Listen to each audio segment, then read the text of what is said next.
बंसी सुर में साधे है, जीत के धुन पर बाजे है, हाल न पूछो औरों का, सब कुछ राधे राधे है। बिहार में चाहे वो डोमिसाइल की नीति के संदर्भ में हो या फिर परीक्षाओं में लगातार हो रही धांधली या फिर शिक्षकों के साथ सरकार के अमानवीय व्यवहार को लेकर ही शिक्षकों का विरोध अब एक उल्लेखनीय तौर पर उभरकर सामने आने लगा है। शिक्षक संघों ने तिरहुत स्नातक चुनाव में यह बता दिया है कि अगर उनके हितों के साथ सरकार रत्ती भर भी समझौता करती है तो विधानसभा की परीक्षा में उनका गणित बिगड़ सकता है। नमस्कार, मैं प्रकाश चंद्रा और आप देख रहे हैं प्रकाशवाणी।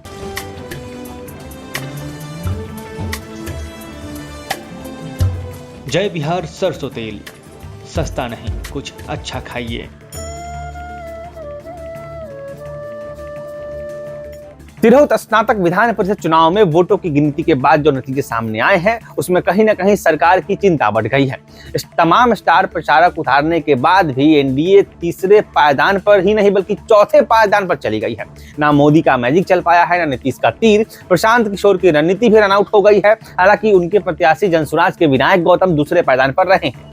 एक अनजाना नाम जो मतदान पर्ची में 14वें नंबर पर था, नाम था बंसीधर ब्रजवासी, वो अब मतगणना के बाद शीर्ष पर है। जी हाँ, सूत्रों के हवाले से जो खबर आ रही है, जो जानकारी मिली है, आखिरी जानकारी उसके अनुसार ब्रजवासी 17,000 वोटों से आगे चल रहे हैं।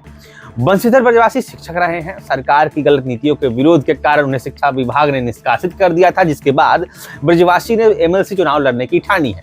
मतदान केंद्रों पर शिक्षकों में भी एकजुटता दिखाई गई है और लोगों को शिक्षक जागरूक करते दिखे हैं। नतीजा ये हुआ है कि गुरुजी ने सरकार की कान ऐंठ दी है। चमाटा ऐसा जरा है कि शिक्षा क्षेत्र से बाहर किए जाने के बाद बंसीधर ब्रजवासी ने नीतीश कुमार और अन्य दलों के उम्मीदवारों को ही लड़ाई से बाहर का रास्ता दिखा दिया है। शिक्षक नेता बंसीधर ब्रजवासी अब चर्चा में तब आए थे जब उन्हें शिक्षा विभाग के एसीएस रहे के पाठक से भिड़ना पड़ा था। टकराव के कारण उनको निलंबित कर दिया गया था। बंसीधर शिक्षकों और स्नातकों के अधिकारियों की लड़ाई हमेशा से लड़ते रहे हैं, उनकी प्राथमिकता रही है। उन्होंने कहा था कि जब तक मैं चुनाव नहीं जीतूंगा शिक्षकों और स्नातकों को उनका अधिकार नहीं मिलेगा। अब बंसीधर ब्रजवासी ने उस समय दावा किया था कि वो अगर 60,000 शिक्षक उनके साथ हो जाए तो उन्हें जीतने से कोई नहीं रोक सकता। हालांकि वही नतीजा सामने आया है। बंसीधर ब्रजवासी ने चुनाव जीतने पर शिक्षकों और स्नातक के अधिकारियों की रक्षा, सरकारी वादों को लागू कराने और भ्रष्टाचार के खिलाफ सरकार के संकल्प को दोहराने का वादा किया था। उन्होंने कहा था कि लड़ाई केवल सत्ता पाने की नहीं बल्कि एक नई व्यवस्था बनाने की है। बंसीधर ब्रजवासी कह चुके हैं कि सरकार ने शिक्षकों को उनका हक दिलाने के बजाय दमन की राजनीति की है। शिक्षकों को ना आई कार्ड मिला है, ना उनके अधिकारों की रक्षा हुई है। उनकी उम्मीदवारी शिक्षकों और स्नातकों के हक की आवाज बुलंद करने के लिए है। इसी संकल्प के साथ वो चुनाव मैदान में उतरे थे और उनको भरपूर समर्थन मिला है। आपको बता दें कि तिरहुत सीट जेडीयू सांसद देवेश चंद्र ठाकुर के विधानसभा से इस्तीफा देने के बाद खाली हुई थी, जिसके लिए 17 उम्मीदवार मैदान में उतरे थे। 5 दिसंबर को शिवहर, सीतामढ़ी, मुजफ्फरपुर और वैशाली जिलों के 197 बूथों पर मतदान हुआ था। करीब 48% मतदान हुए थे, जिसमें मताधिकार का प्रयोग किया गया था। मतगणना एमआईटी में 20 टेबल पर लगातार चल रही है। हर एक में 500 मतों की गिनती की जा रही है। कुल मिलाकर करीब 10,000 मतों की गिनती एक चक्र हो रहा है। एमएलसी चुनाव में लगभग 70,000 वोट पड़े थे। 48% इतना ही होता है। लगभग 1.5 लाख लोग नामजद थे, नाम उनका जुड़ा हुआ था। अभी तक प्राप्त ताजा जानकारी के अनुसार बंसीधर ब्रजवासी को 7वें राउंड की गिनती तक 18,938 वोट मिल चुके थे। वो 18,000 वोटों के साथ आगे चल रहे हैं, जबकि जनसुराज के डॉक्टर विनायक गौतम को 9,881 वोट, राजद के गोपी किशन को 8,633 वोट और एनडीए के अभिषेक झा को 7,548 वोट ही मिले हैं। राकेश रोशन को मात्र 3,613 वोट ही अभी तक मिल पाए हैं, जिनकी सबसे ज्यादा चर्चा थी कि ये तो अमरीकी जीत ही जाएंगे। लोजपा छोड़कर आए थे, लेकिन उनकी हवा खराब हो गई है।